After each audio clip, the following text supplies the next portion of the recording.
Mara opened her eyes slowly. Everything felt cold and strange. Her head hurt, and her arms were heavy. Her hands were tied with silver bands that glowed softly in the dark. The air smelled like metal and dust and something else, something not human. She tried to sit up, but her body felt weak. The floor under her was smooth and hard like glass, but colder. She looked around the room. It was small with no bed, no door, and no window, only walls that curved like she was inside a bubble. The ceiling flickered with a soft green light, and every few seconds there was a low hum that made her bones shake. Mara was not on Earth anymore. She knew it deep in her chest. This was not a place humans built or even knew about. Her last memory was a bright flash in the sky above her house, and a strange sound like thunder and whispering mixed together. Then everything went black now. She was here alone, or so she thought. A soft hiss came from one side of the wall, and a shape appeared behind a sheet of clear glass. It was tall with long limbs and glowing yellow eyes. Its skin was dark purple, and it wore armor that shimmered like oil in water. The creature stared at her. Without moving, then it placed a clawed hand on the glass and tilted its head like it was studying a bug. Mara stared back. She was scared, yes, but she didn't cry. She didn't scream. She watched. She remembered her father's voice in her mind saying, "Stay calm, stay sharp, even when you're scared." Another hiss, and the wall opened a panel, slid away, and two more creatures stepped inside. They were smaller than the first, but still taller than any human. Their hands held glowing rods that buzzed softly. One pointed the rod at Mara and spoke in a language she had never heard. It sounded like singing and growling at the same time. Mara didn't move. She didn't understand, but her eyes locked onto the rods. They looked like weapons, the kind that didn't leave wounds, the kind that burned from the inside out. The creatures moved closer. Then one of them pressed something on the band around her wrist, and the chains fell off. Her arms felt like air. Her muscles ached, but she was free to move now. They grabbed her by the arms, not roughly, but not gently either, and pulled her to her feet. Her legs almost gave out, but she forced herself to stand tall. They led her through a hallway that looked like it was alive. The walls pulsed with soft light, and the floor shifted under her feet. Like a wave passing through water, doors opened without touching, and machines floated silently in the air. Some of them followed her, clicking and blinking like curious pets. She was taken to a large room, full of light and color and smell. It was a throne room, and in the center on a raised platform sat a figure unlike the others. Her skin was silver and smooth, her eyes bright red like fire. Her hair floated as if underwater. She wore a long cloak made of something that looked like stars. The queen. She did not speak at first. She just looked at Mara like a person would look at a strange stone found in the sand. She stood slowly and stepped down from her throne, her movements smooth and silent. She walked in circles around Mara, her fingers almost touching her hair, her face, her hands. Then she spoke, and her voice was music and ice. It was not a question. It was not a welcome. It was a command. Mara didn't understand the words, but she understood the meaning. The queen wanted something from her. She wanted obedience. She wanted control.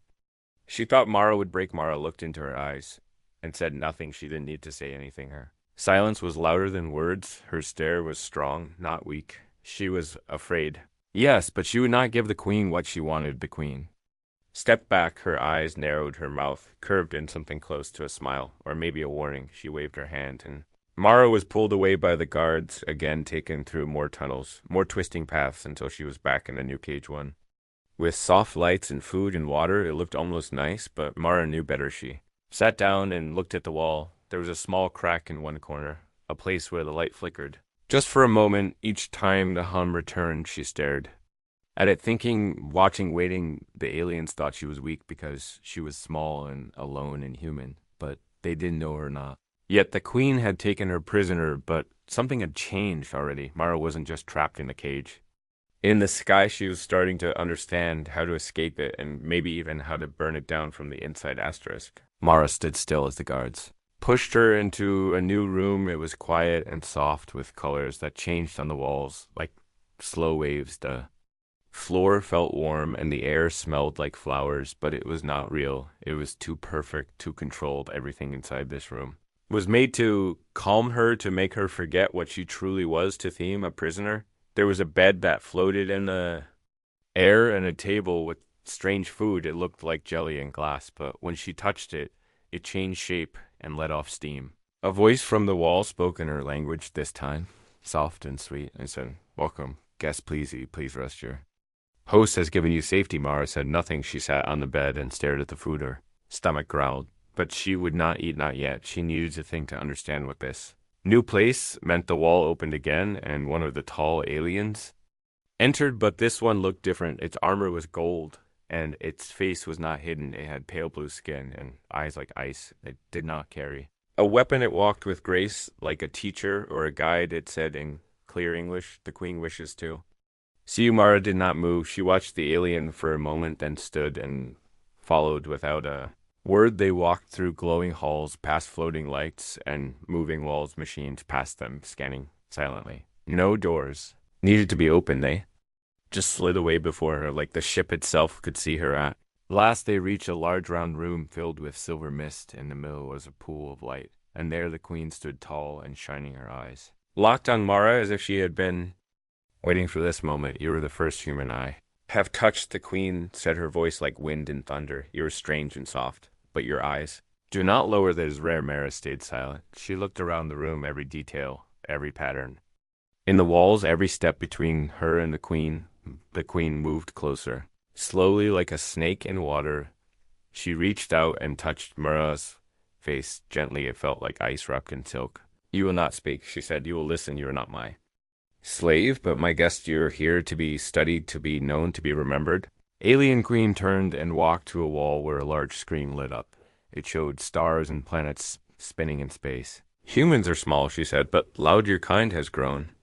Fast without knowing the danger that hides in the dark. We have watched, we have waited, and now you are here." Mara looked at the screen. She saw Earth in the distance, spinning alone, and far she felt a weight in her chest, not fear, but something colder, something deeper. The queen stepped close again. "You are not like the others," she whispered. "Your heart burns with something wild. We thought humans were soft, but you are sharp like a broken blade." Mara spoke for the first time. "Why me?" The queen smiled.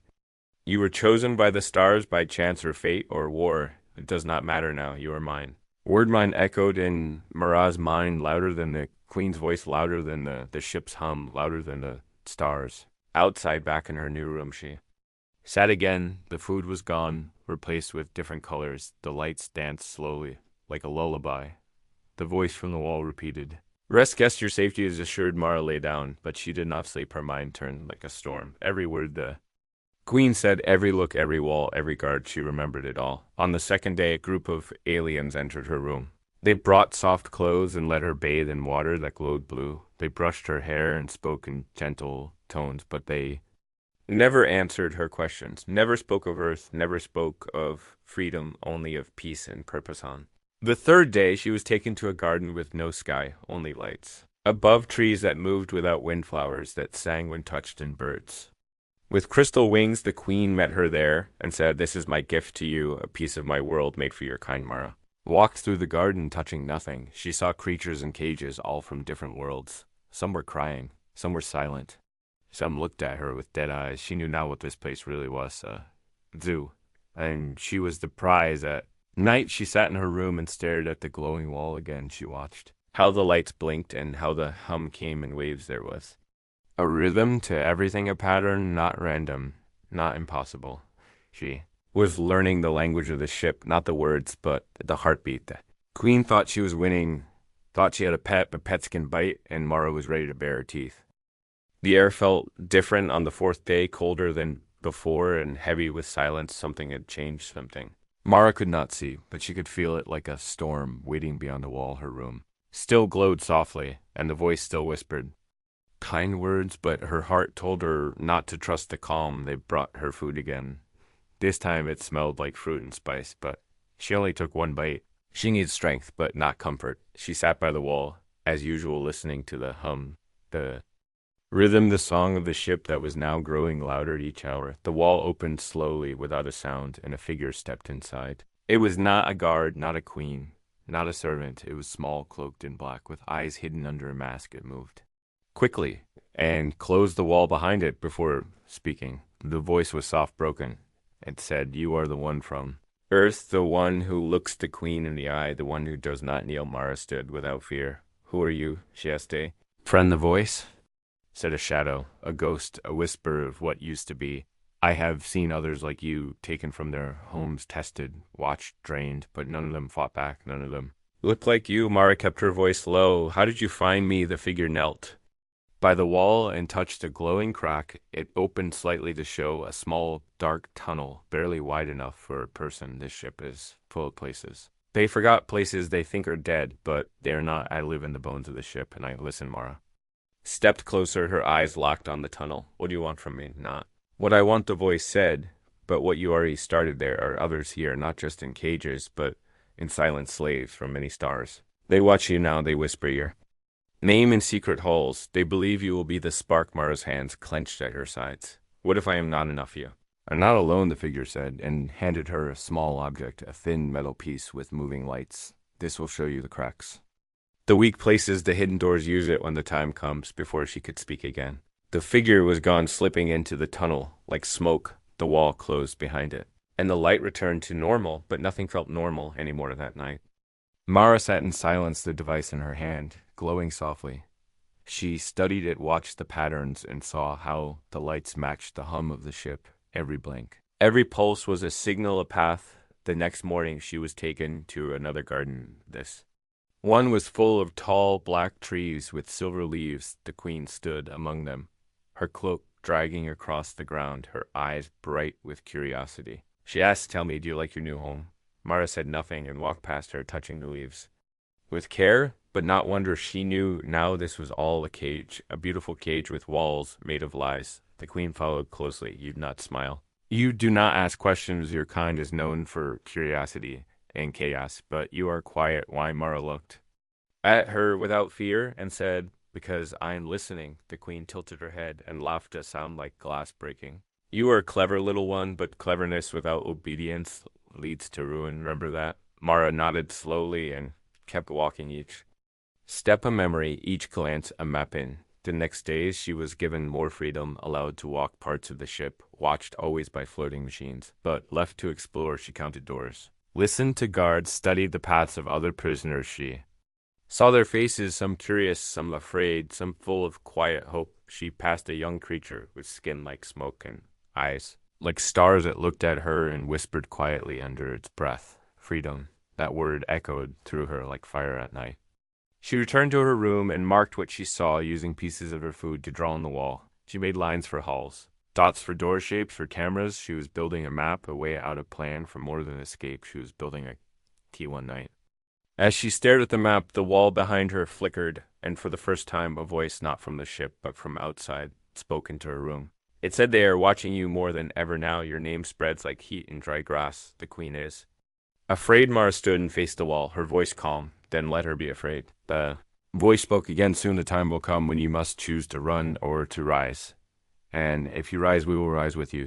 The wall went dark again and silence returned, but Mara no longer felt alone. She was the first human here, the first to speak back, the first to plan. And now she was not just a prisoner. She was symbol. She was a whisper in the dark halls. She was the spark in the cold cage, and soon she would be the fire. The silence broke with a scream, one sharp and sudden, echoing through the halls like a blade cutting air. It was not Mara who screamed. It was one of the guards running down the corridor, his body covered in bright smoke, his voice full of panic and fear. Something had gone wrong, very wrong.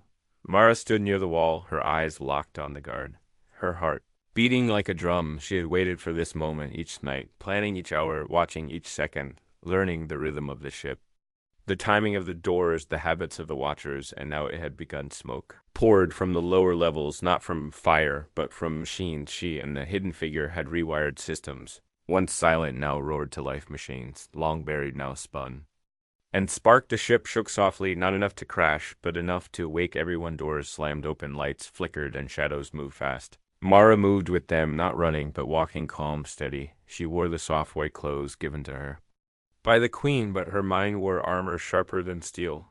She passed a hallway where two guards argued. One pointed toward the garden level, the other shouted something in the alien tongue. Mara slipped behind them, unseen, her path already planned her.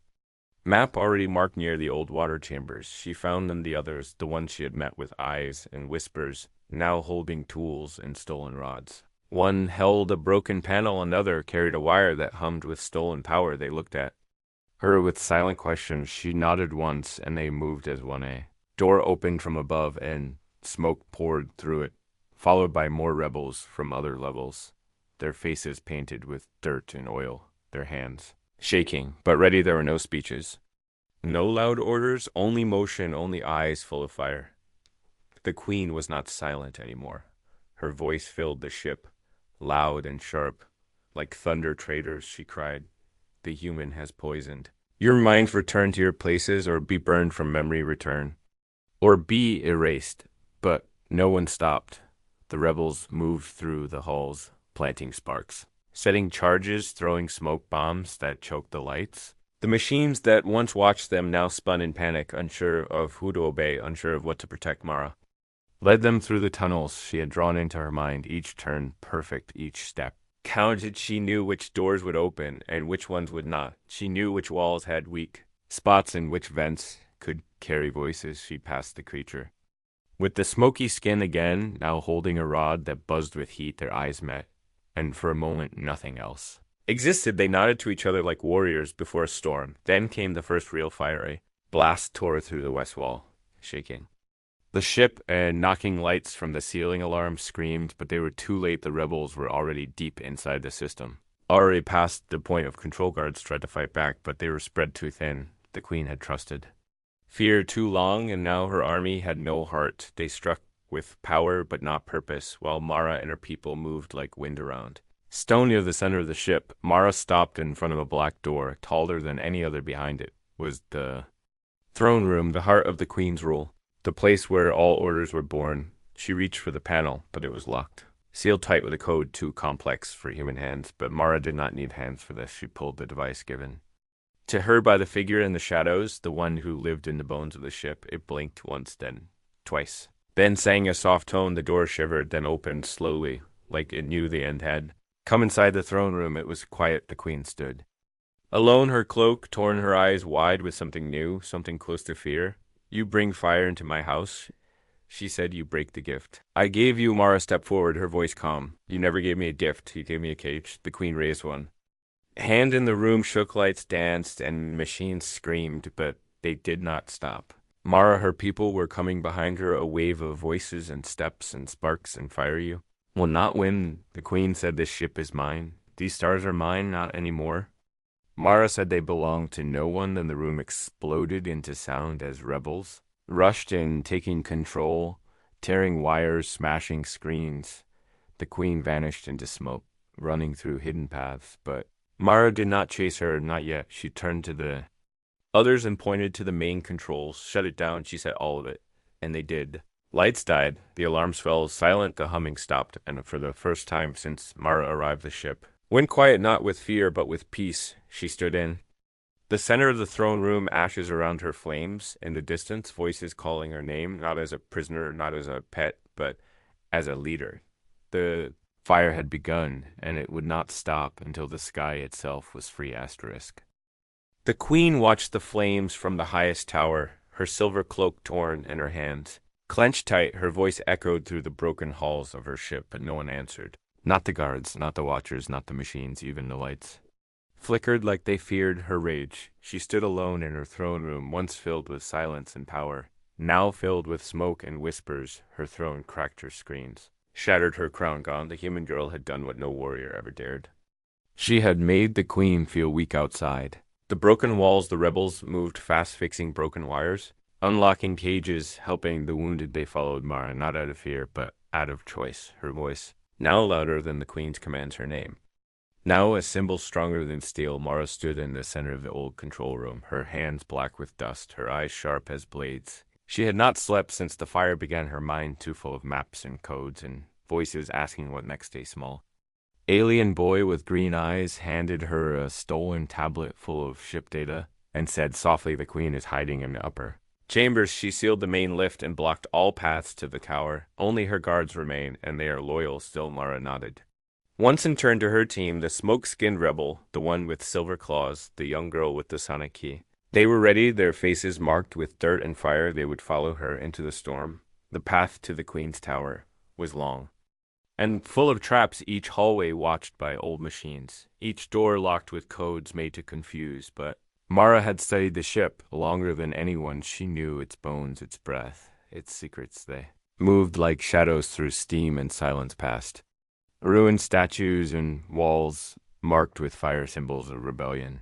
Drawn in every corner, voices whispered in vent songs of freedom, rising from the lower decks. Then came the first fighter group of royal guards in gold armor, blocked away their eyes. Cold, their weapons hot, they shouted orders in the Queen's tongue, but the rebels did not stop. They rushed forward not with fear, but with fury. Mara moved through them like wind, each step perfect, each strike planned. She was not a soldier, but she was a storm when the last guard fell the hallway.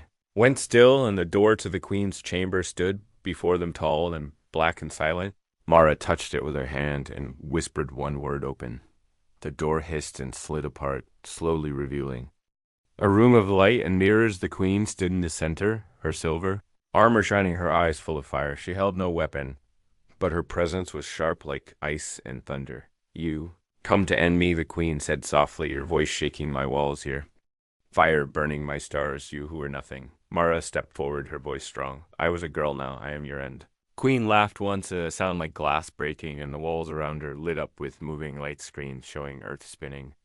Alone in space, other ships watching, listening. She said, you think you have won, but I have eyes across the stars. I have teeth in every corner, you will never be safe. Mara raised her hand, and the rebels moved into the room, weapons ready. But the Queen lifted her arm, and a wave of energy knocked them back. Only Mara stood firm, her body shaking, but her feet holding the ground. You are afraid, Mara said, your voice is loud, but your power is fading. You ruled through fear, but now we see you. We see your weakness. The Queen's face twisted in rage. She raised her hands again, but this time nothing came. The systems broken, the codes erased. Mara had shut it all down before she came here. The Queen was strong, but now she was alone. Mara walked closer until they stood face to face, two worlds in one room, one born of stars, one born of earth and pain. You stole me, you caged me, you tried to break me.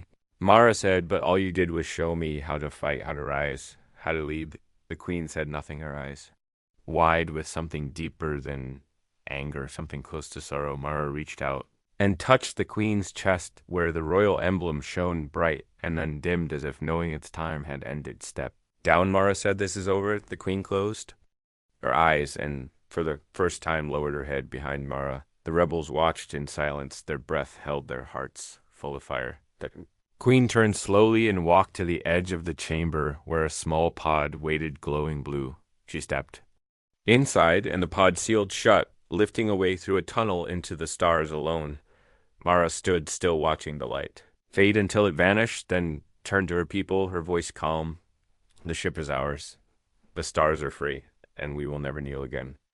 The room filled with cheers and light, and the sound of 1,000 chains breaking in hearts that once knew only silence. Mara had faced the Queen not with hate, but with fire, and now she was not just a leader. She was a legend. Asterisk. Mara stood on the command deck with her hands gripping the edge of the control table, her eyes scanning the broken screens and faded lights around her. Voices buzzed through half-dead speakers, voices full of fear, confusion, and hope all mixed into one. The ship was quiet, but the stars outside were not. The Queen was gone, but her empire was not. Her fleets were still out there, her hunters still alive, her machines still listening. Mara had won the throne, but the war was not over, not yet. The smoke-skinned rebel stepped beside her, carrying a cracked tablet full of fresh signals. He said, they're coming. We see 2 ships fast, large, armed with fire and rage. The Queen sent them before she ran, and they are close, very close. Mara nodded slowly. She had expected this. The Queen would never leave without sending something to destroy what she could not control. Now the Queen's fury flew toward them on wings of steel and death, and there was no army left to stop it. The rebels had power, but not enough weapons, but not enough ships, but not enough hope. But Mara had something else. She had the map of the ship in her mind. Every wire, every tunnel, every locked room, every sleeping machine waiting to be woken. She called her people to the main hall where the lights still flickered and the floor was stained with the marks of rebellion. They stood in silence, tired, dirty, bruised, but ready. She spoke with a voice that carried like thunder through the cold metal walls. Queen is not done, she said, her fireflies toward us. Her hands still reached through space, but we are not afraid. We have something her empire never stood. We have each other, we have truth, and we have something more powerful than their machines. We have the mind of a human and the will to use. They listened not as prisoners, not as slaves, not as servants, but as warriors. They nodded, they raised their hands, and they waited for her. Command Mara turned back to the old ship's heart, a place forgotten and sealed, a place where machines once dreamed and failed. She opened the heavy doors with her code and stepped inside, followed by her closest rebels. The room was cold and full of wires that hummed with sleeping energy. This place was once used for war long ago, before peace, before chains. Before silence, the queen had hidden it because she feared it, because it could not be controlled by her hands. Mara touched the core and felt it respond to slow breath. A low hum, like something waking from a long sleep. She worked quickly, her fingers moving across the panels like a song, each press, each swipe a spark in the dark. The machine lit up with color and life and began to glow with power. It remembered her. It trusted her because she had learned its song.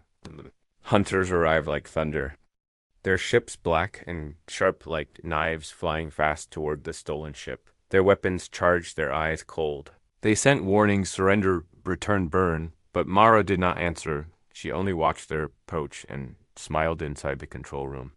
She guided the ship through old paths, weaving between broken satellites and forgotten minds. She moved like a dancer through a storm. Her team followed her words. Exactly every step planned, every light obeying her song. The enemy ships opened fire. But Mara was ready. She had activated old shields powered by the forgotten core. They shimmered like glass in sunlight, strong enough to hold for a while, not forever, but long enough. She gave orders to open the hidden vents and release the smoke bombs. Made from scrap and heat, the ship became a shadow, a ghost moving through the black sky, confusing the hunters, blinding their systems, tricking their machines. The rebels on the lower decks launched fake escape pods filled with fire and sparks drawing the enemy ships toward them, just as Mara had planned. She turned the ship around fast, using a hidden engine once locked by the queen. The old metal groaned, but held strong. She brought the ship under the larger hunter, dragging wires across its belly. Like claws, then launched an old magnetic pulse that locked the enemy ship in place, holding it frozen. Just long enough, then came the blast, not from weapons, not from guns, but from the core itself. Mara had rerouted the energy through the outer ring. A trick only someone who had lived inside the ship could create. The pulse hit both enemy ships at once, shutting their lights, breaking their signals, stopping their heartbeats. The sky went quiet. Mara stood breathing, hard sweat on her skin firing.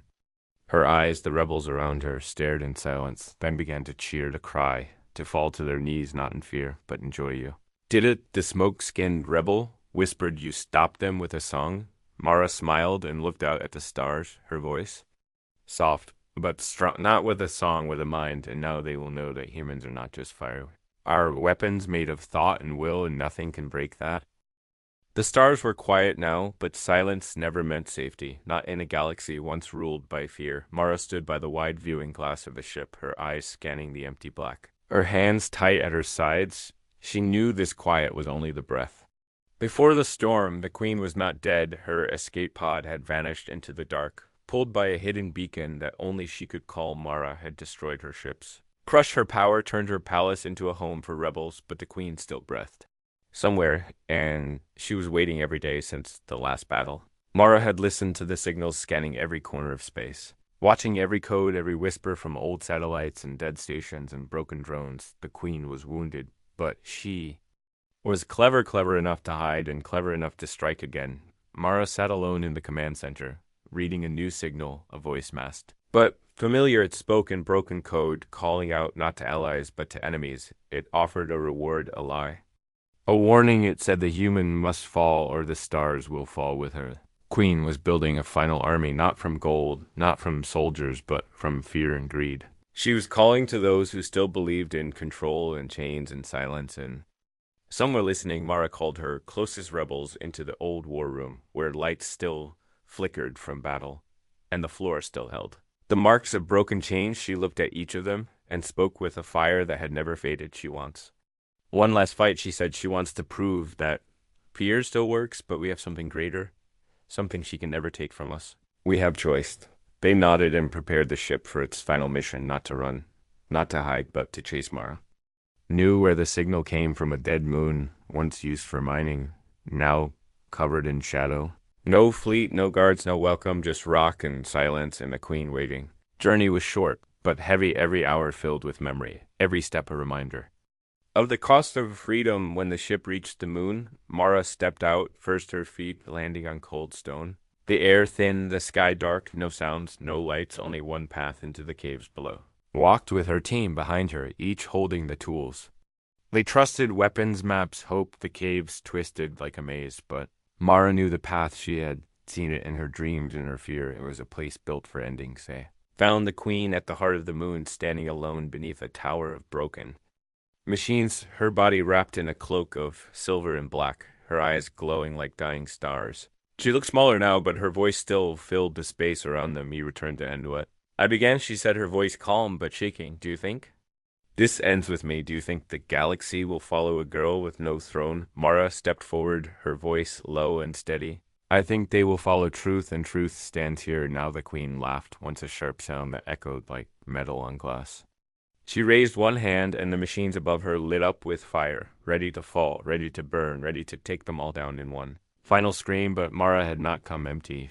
She raised her hand, and from behind her, rebels moved to the walls, placing small, glowing nodes, each one humming softly. They were not bombs. They were mirrors, machines built to bend light and bend sound and bend truth. The queen shouted, and the machines struck, but the mirrors caught the fire and turned it back, folding it, twisting it until the cave shook with silence again.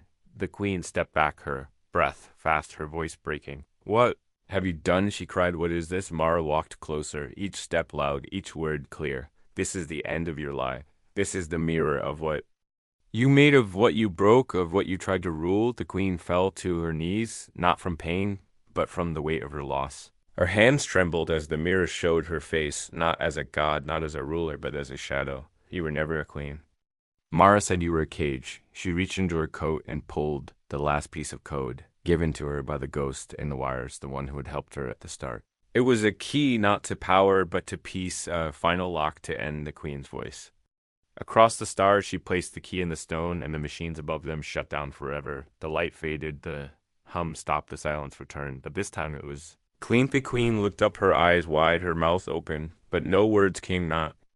Any more. Her time had passed. Mara turned to her team and said, we are done here. They walked out of the cave, leaving the queen behind, not as a prisoner, not as a trophy, but as a memory. The ship lifted from the moon, and the stars opened before them bright and wide and endless. Mara stood at the front, her eyes full of fire, her heart full of calm. She was not a soldier, not a queen, not a pet, not a tool. She was the spark that became the storm, the voice that broke the silence, the human who turned chains into dust, and across the stars her name became the sound of freedom.